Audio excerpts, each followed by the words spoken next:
Hello everyone, welcome to Tactim. Today in this video I'm gonna show you how to pin messages on Discord chat. Before starting the video, please subscribe to Tactim. So let's get started. For this, you have to open your Discord app.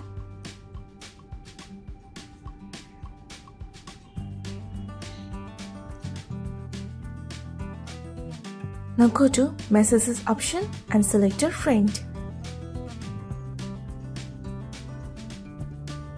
Now send a message.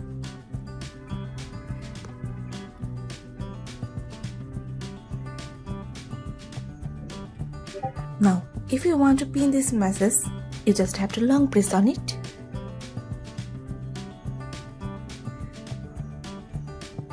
Now select your pin message. Press on yes. That's it. So this is how to pin messages on Discord chat. So guys, that's it. You can do this. I think this video is very helpful to you.